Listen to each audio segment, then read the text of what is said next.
Sejak Beb Anis ngasih tahu saya supaya ikut datang malam ini, kemudian membuat pengumuman di Facebook tentang judul dari diskusi malam ini, saya itu sebetulnya belum paham maksudnya.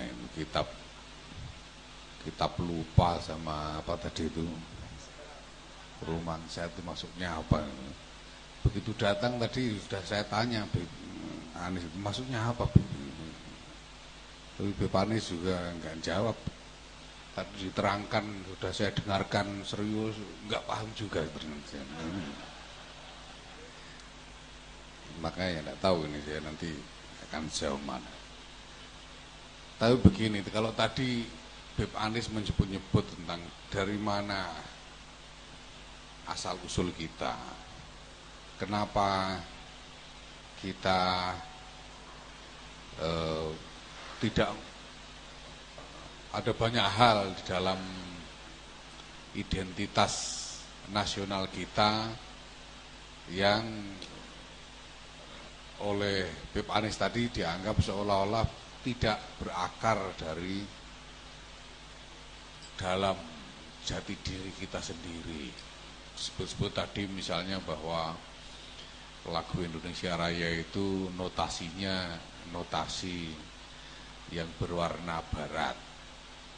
Lalu KUHP kita juga masih didominasi oleh warisan dari Belanda dan seterusnya.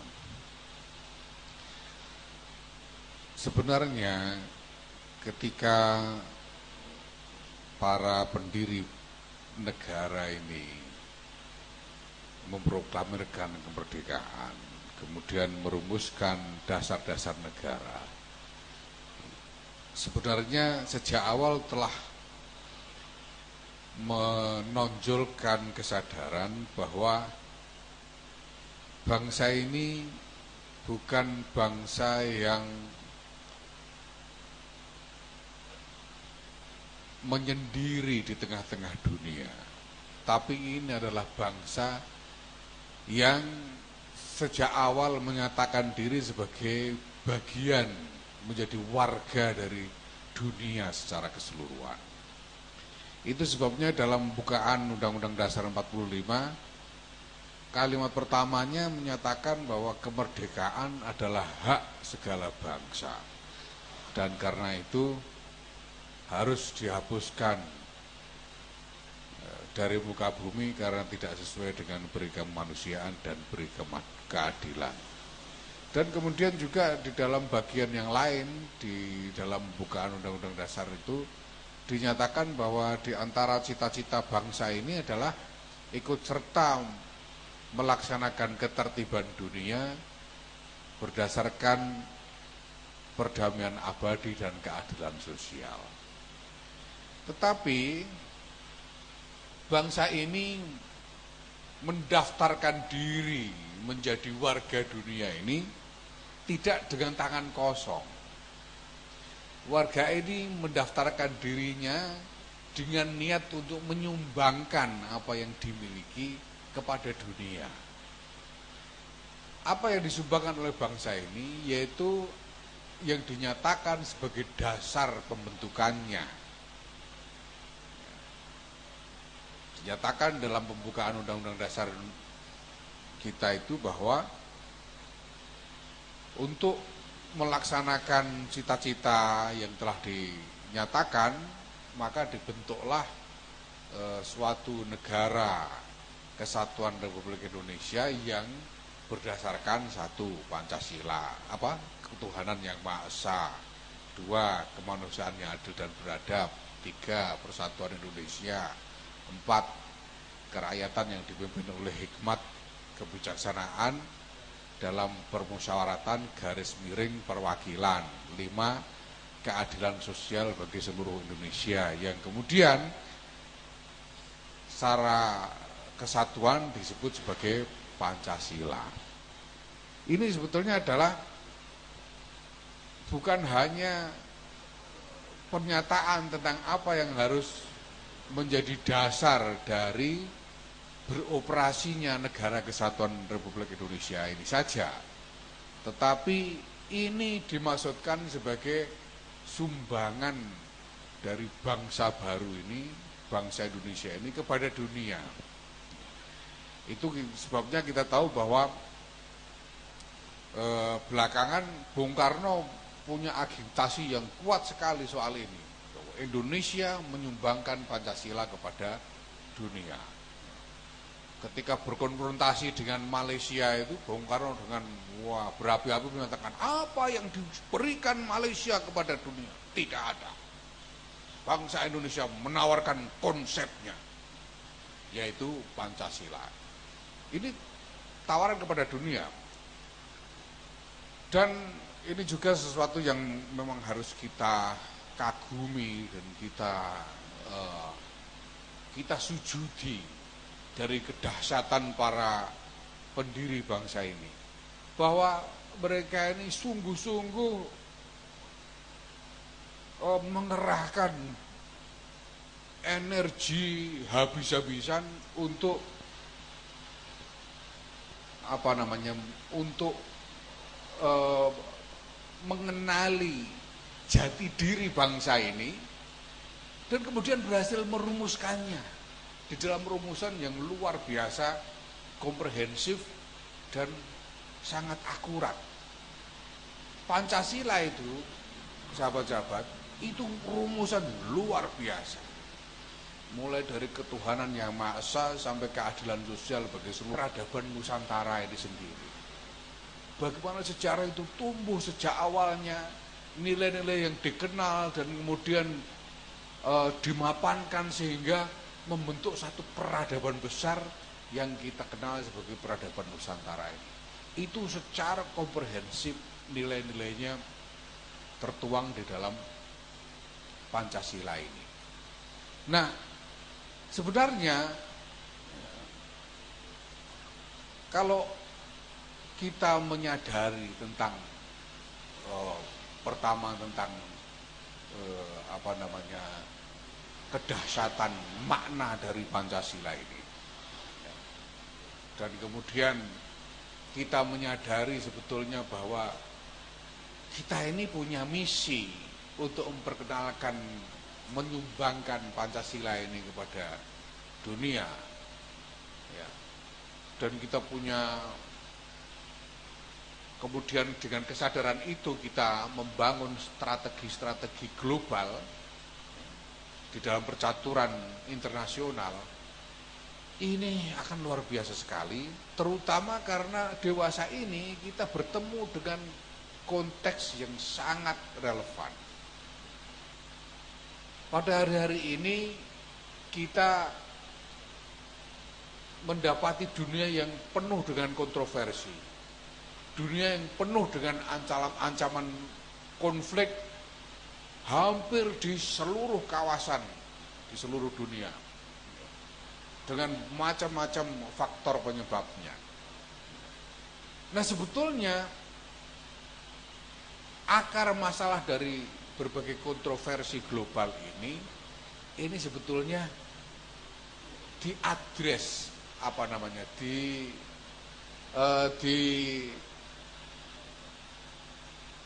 dituju, menjadi bisa disasar dengan nilai-nilai Pancasila ini, tentang bagaimana sebetulnya manusia harus menyikapi dunia ini, yaitu dengan nilai-nilai Pancasila ini. Nah, persoalannya kan kemudian karena bagaimana mungkin kita bisa membawa ini sebagai sumbangan kepada dunia ketika kita sendiri di sini sebetulnya belum mampu memahami benar-benar, apalagi melaksanakan, mewujudkan apa yang menjadi nilai-nilai di dalam Pancasila ini dalam kehidupan berbangsa dan bernegara kita ini.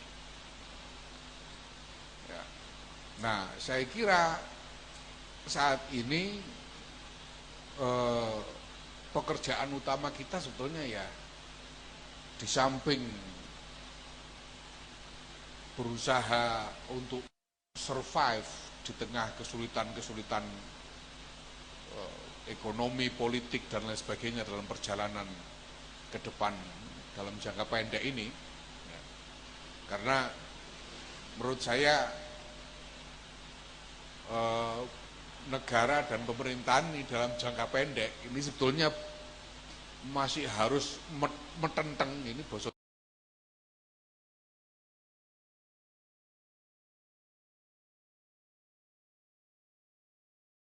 Bahasa Indonesianya apa metenteng? Harus metentang. Harus metentang. Untuk sekedar survive. Untuk sekedar bertahan hidup. Untuk sekedar supaya tidak menjadi negara gagal di tengah-tengah pergulatan ke depan ini dalam 5-10 tahun ke depan. Karena itu ya harap agak berbesar hati sedikit rakyat ini. Ya. Harapan tentang kejayaan, wah yang kemarin nyoblos Jokowi siapa ini? Ya mungkin punya harapan hebat-hebat tentang masa depan, belum bisa.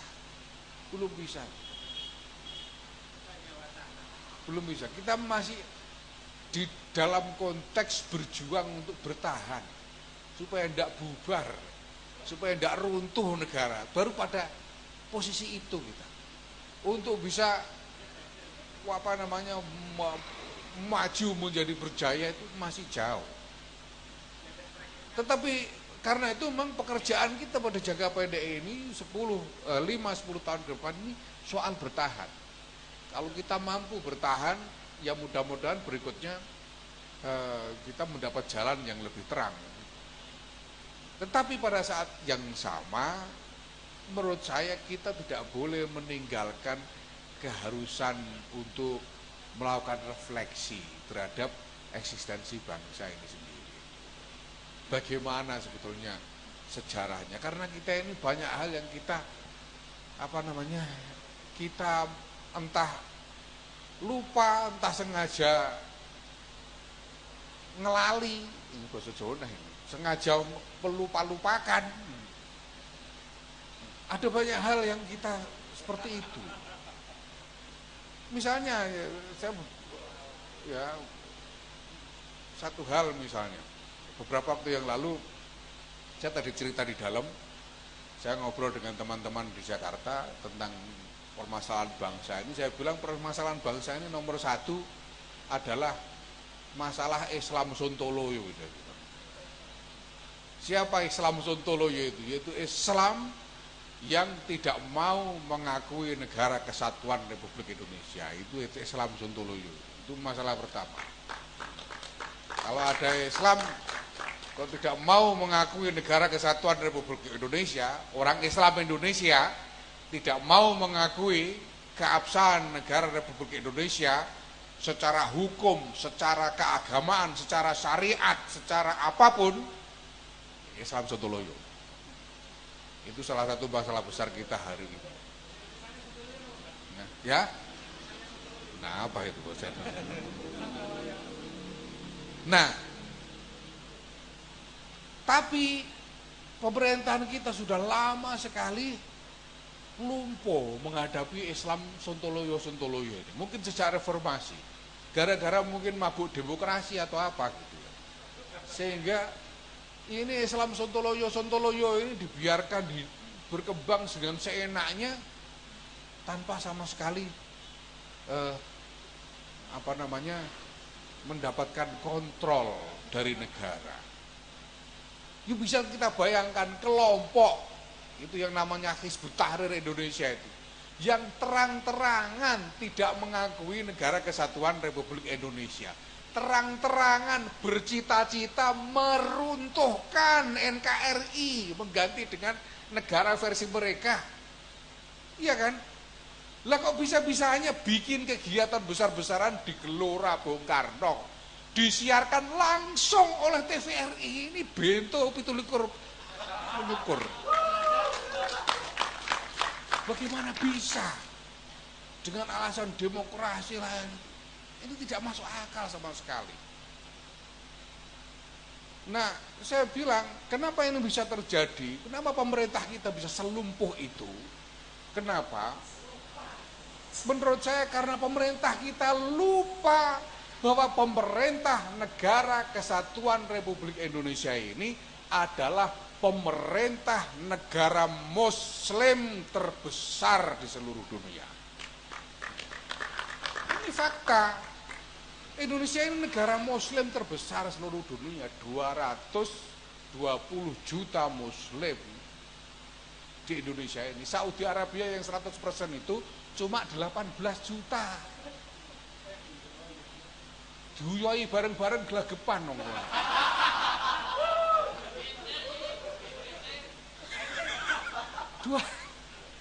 Ini bangsa Muslim terbesar, ini fakta. Fakta. Jadi seharusnya sebagai bangsa Muslim terbesar di seluruh dunia, bangsa Indonesia ini berhak mengidentifikasikan dirinya dengan Islam. Jokowi itu seharusnya dia dengan tegas bisa menyatakan bahwa saya adalah pemimpin Muslim terbesar di dunia.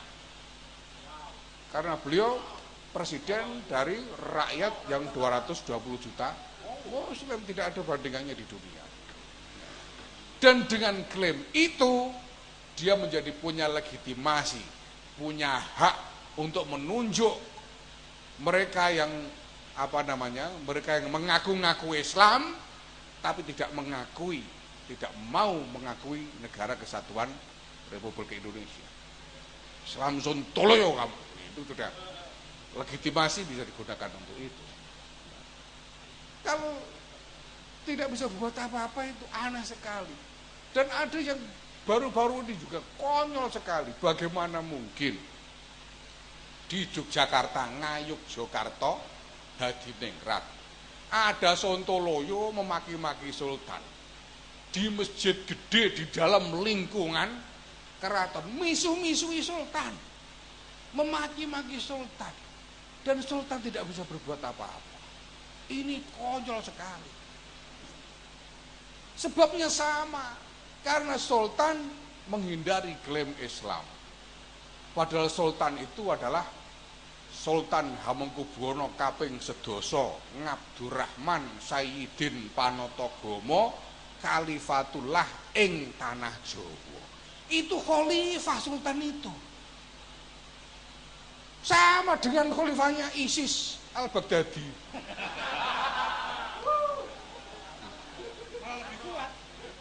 Lebih kuat, ini lebih sangat legitimate. Jauh lebih legitimate. Sebagai khalifatullah ing tanah Jawa, sultan berhak menunjuk kamu bugot syar'an, ya. Ini sah secara syar'i maupun hukum positif. Kamu melakukan makar terhadap kesultanan. Ini sangat sah. Dan sultan punya legitimasi keagamaan yang sangat kuat untuk melakukan itu. Kenapa tidak dilakukan? Lagi-lagi karena sultan entah kenapa tidak mau menggunakan klaim Islamnya. Tidak mau menggunakan klaimnya sebagai khalifah. Ini karuan keraton Islam. Itu kan kerajaan Islam. Ngayuk Jokarto Hadiningrat itu. Karuan kerajaan Islam. Ada penghulu keratonnya dari dulu. Itu tadi sultannya Sayyidin lagi. Silsilahnya sambung kepada Kanjeng Nabi. Itu juga iya sama dengan ini. Sultan itu Sayyidin. Nah, tapi kenapa ini tidak digunakan? Nah, lebih konyol lagi ada surat dari Depdagri kepada Pemda Jogja mengatakan bahwa gelar itu tidak boleh digunakan di ruang publik karena dianggap diskriminasi. Ini konyol. Ini namanya sengaja melupakan sejarah. Kelakuan kayak gini ini sama saja dengan kelakuannya pemerintah Wahabi Saudi menggusur tempat kelahiran Rasulullah dijadikan WC umum. Melupakan sejarah. Maka kita harus ingat lagi petuah Bung Karno, jas merah. Saya pakainya hitam tapi. Jangan melupakan sejarah. Jangan melupakan sejarah. Karena di situ ada jati diri kita. Di dalam sejarah itu ada jati diri kita. Nah, lalu bagaimana kalau kita memakai klaim Islam? Apakah kita ini enggak lalu menjadi membuat takut minoritas dan sebagainya? Loh, jangan salah. Islam kita ini Islam Nusantara.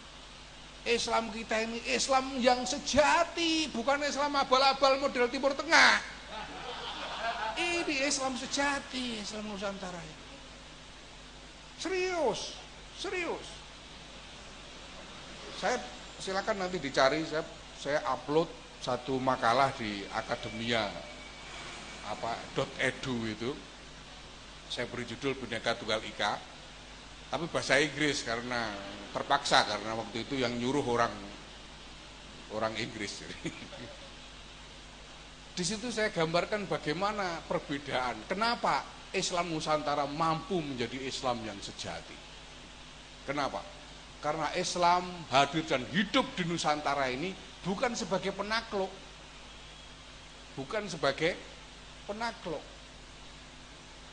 Lain dengan yang di Arab dan anak-anak peradabannya, semuanya Islam datang sebagai penakluk.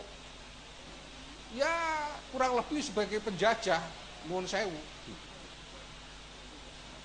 Menaklukkan Persia, menaklukkan seluruh pantai utara Afrika sampai ke Maroko dan menyeberang ke Spanyol, menaklukkan Asia Tengah dan seterusnya. Sebagai kekuatan penakluk pasti ada dimensi keharusan menjaga ketertiban dan menghadapi resistensi laten dari bangsa-bangsa yang ditaklukkan. Itu sebabnya Islam lalu datang dengan wajah yang mengatur, wajah yang merepresi, wajah yang dan seterusnya. Dan itu tidak terjadi di Nusantara. Karena Islam datang ke Nusantara tanpa penaklukan militer. Islam datang dan meresap begitu saja di tengah-tengah masyarakatnya, hidup bersama dengan yang lain. Kenapa? Karena watak dasar dari peradaban Nusantara itu sendiri. Jangan salah, peradaban Nusantara itu peradaban yang sangat tua dan sangat matang, jauh lebih sophisticated daripada peradaban yang lain. Kita punya catatan arkeologis bahwa pada abad pertama Masehi, Nusantara ini sudah mengalami boom ekonomi sebagai hasil dari perdagangan internasional.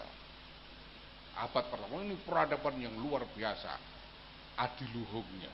Nah, karena Islam di sini tidak menghadapi kekhawatiran akan penentangan, Islam bisa lebih santai melakukan dialog dengan sejarahnya, melakukan dialog dengan realitas, melakukan dialog dengan peradaban yang sudah mapan di sini, sehingga Islam yang kemudian tumbuh di Nusantara ini Islam yang lebih matang, Islam yang lebih mampu menerjemahkan esensinya di dalam kehidupan masyarakat. Maka saya bilang sama Bib Anis tadi, banyak hal tentang Islam yang orang Arab sendiri harus belajar kepada Nusantara.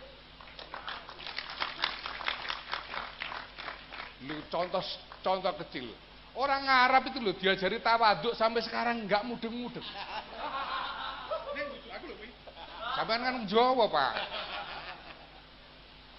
Orang Jawa itu tawaduk bukan lagi cuma sekedar akhlak pribadi, bukan sekedar budi pekerti orang per orang. Tawaduk bagi orang Jawa itu sudah menjadi peradaban, sudah operasional pada level peradaban. Apa buktinya?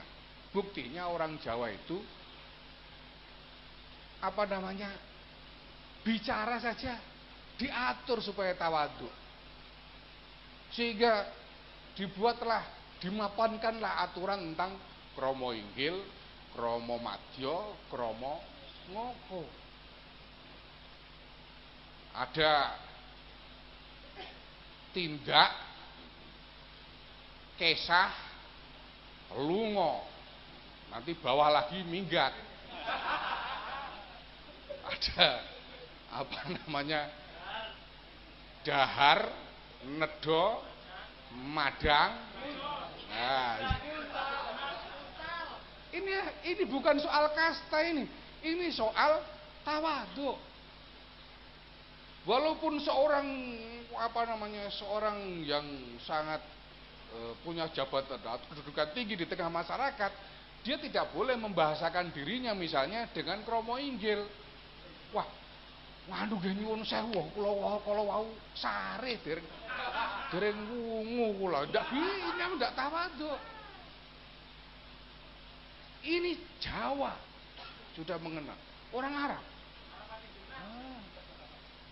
Dan kedua, orang Jawa itu naluriah sudah. Kalau ketemu orang tawadhu pasti hormat. Ya. Sampean datang itu bajingan-bajingan terminal itu, siapa yang datang ini sampean nanya dengan tawadhu pasti dihormati. Nuwun sewu Mas. Bis ingkang datang Surabaya ingkang pundi pasti. Pasti dihormati kok. Pasti. Ini naluri orang Jawa. Habib Anis ini karena sudah lama di Jawa, jadi orang Jawa sudah punya naluri yang sama.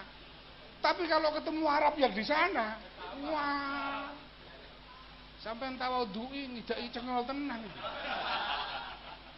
Serius, tanya Habib Anis ini. Saya pernah mukim di sana agak lama. Tahu.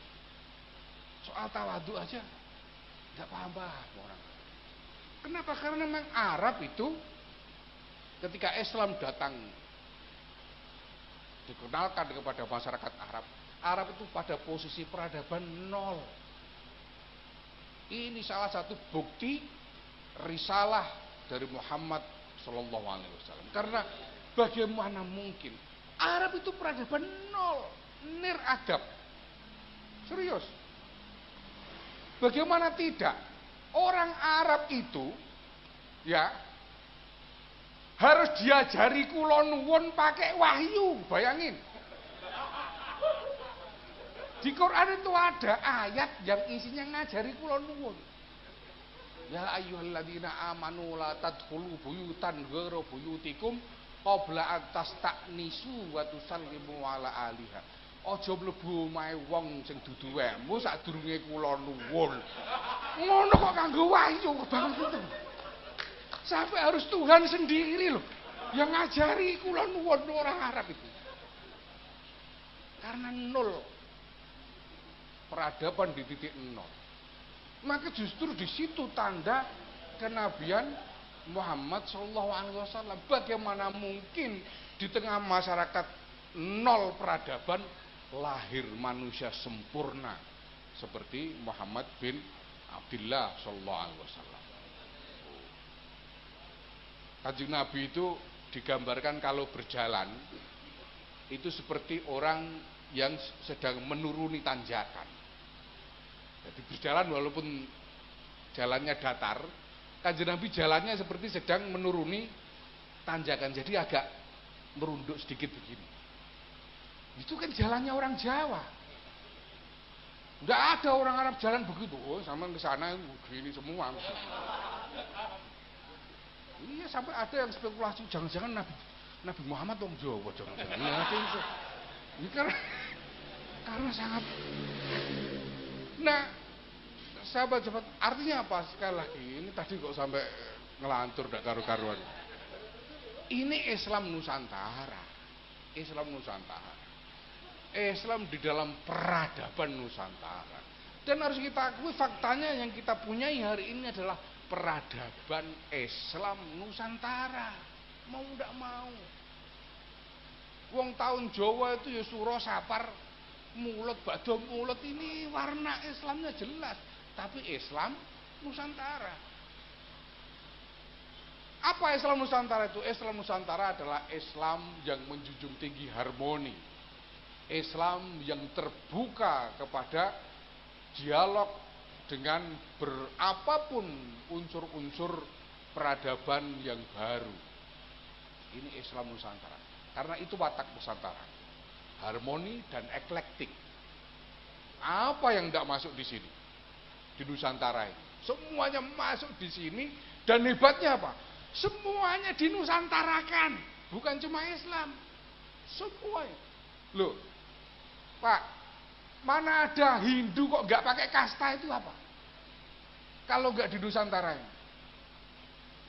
Sampai di India ada orang sudra berdiri, kok bayangannya sampai kena kakinya orang satria misalnya, dikeprui Pak.